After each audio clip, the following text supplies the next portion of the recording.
अब कभी नहीं छूटेंगे आपके फेवरेट टीवी शोज ZEE5 के साथ बिल्कुल फ्री।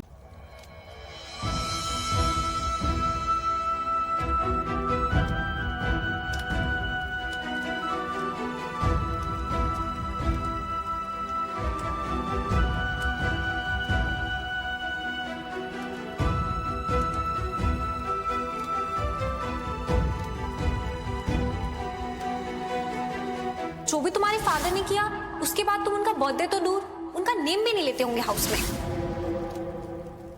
ये ध्रुव कहाँ रह गया? अभी तक आया क्यों नहीं? मम्मी, क्या हुआ ध्रुव? ऐसी हवाइयाँ क्यों उड़ी हुई है? पंडित ने आने से मना कर दिया क्या? नहीं मम्मी, वो उन्नति कहाँ है? पूरे घर में दिखी नहीं रही कहीं। उन्नति? नहीं बेटा, मुझे नहीं पता। जा तू उसको फोन कर। मैं देखता हूँ। स्मिता से फोन लिया था उसने टैक्सी बुक कराने के लिए, हाथी बाजार जाने के लिए। वहाँ तो उसके डॉक्टर का क्लिनिक है ना। पर वो वहाँ अकेले क्यों जाएगी? मम्मी मैं अभी आया।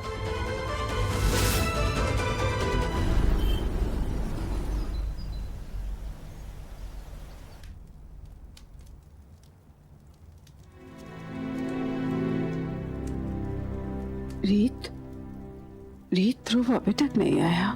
कब से उन्नति को लेने गया है? मैं देखती हूँ मम्मी।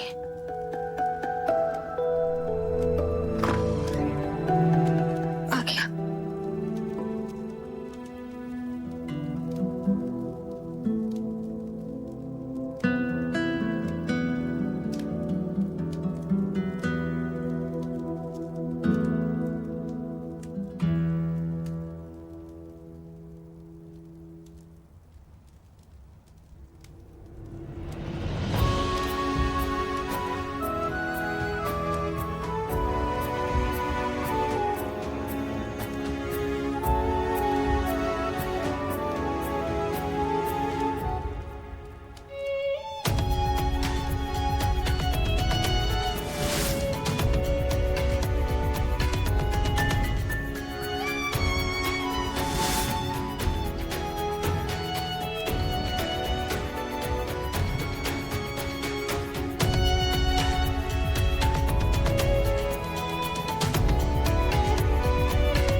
पापा को क्या हुआ है?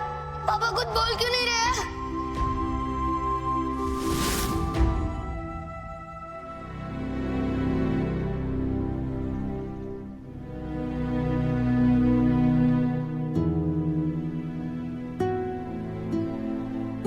रीत,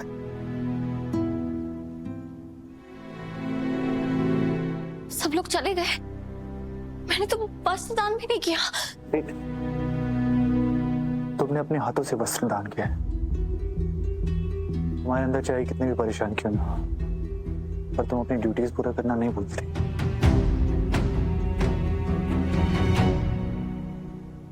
आपको बहुत अजीब लग रहा होगा ना मुझे ऐसे देख के। आपने एक बार भी मुझसे मेरे पापा के बारे में नहीं पूछा, बल्कि आज भी बिना कुछ जाने आपने दिव्या भाभी और प्रतीक्षा के सामने मेरे पापा का बचाव किया। मैंने तुम्हें पहले भी कहा था रीत, ये तुम्हारे गाँव है, तुम्हें किसके सामने खोलने हैं और किसके सामने नहीं, वो तुम्हारी चॉइस है। मैं कार निकालता हूँ, तुम आ। मेरे पापा की कोई गलती नहीं थी राघव।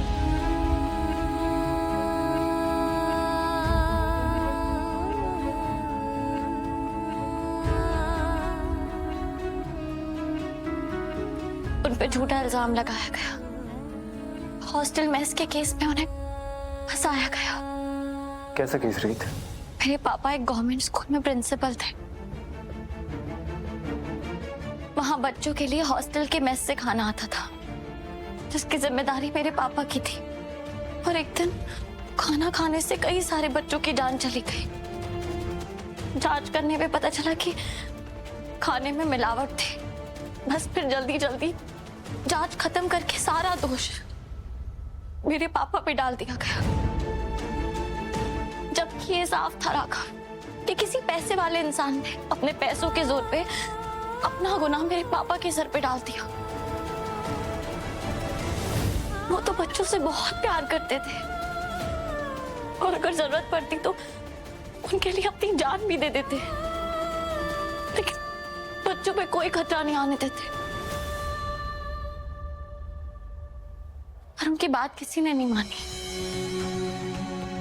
और उन्हें खूनी करार दे दिया गया।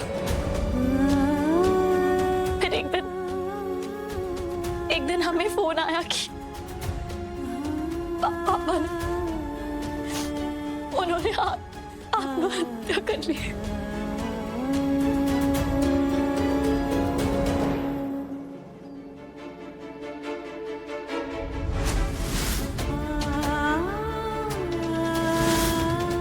मैं बहुत छोटी थी जब ये सब कुछ हुआ, लेकिन फिर भी मेरे पापा की आंखों में, उनके दर्द में सच्चाई देख पाती थी।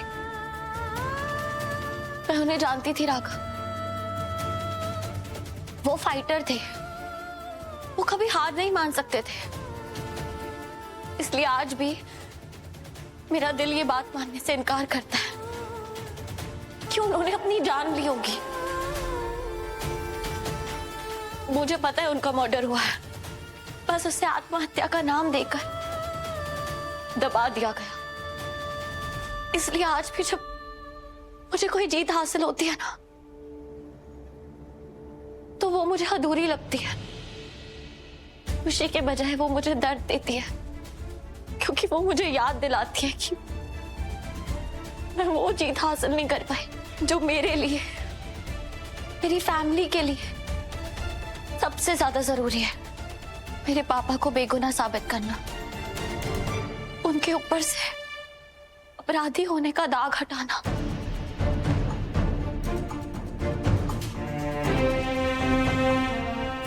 ये है मेरा काम। अब दुनिया इस पे मरहम लगाए या नमक, उनकी मर्जी। मेरे साथ आप।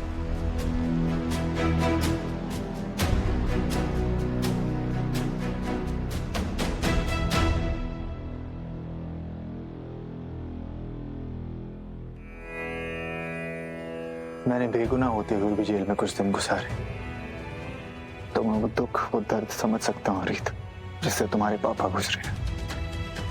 तुम छोटी थी, फिर भी उन्होंने तुम्हारे अंदर वो हिम्मत, वो ताकत डाली कि तुम बड़ी से बड़ी चुनौतियों का सामना कर सकती हो।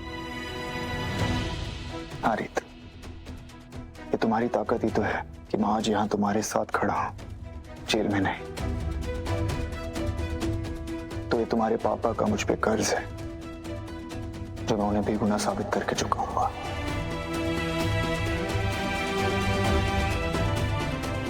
और जल्द से जल्द हम उनके गुनहगारों को ढूंढेंगे और उन्हें बेगुनाह साबित करेंगे।